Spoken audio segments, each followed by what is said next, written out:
أتتنا المواسم مثمرة وفاضت بأطيابها الآنية، وفينا الذي ما له موسم لأمعاء أطفاله الخاوية.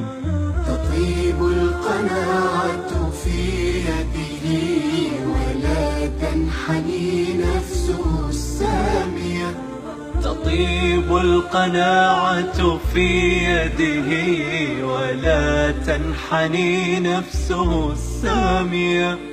أتتنا المواسم مثمرة وفاضت بأطيابها الآنية، وفينا الذي ما له موسم لأمعاء أطفاله الخاوية.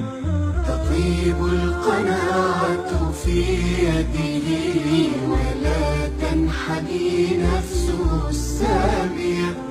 تطيب القناعة في يده ولا تنحني نفسه السامية.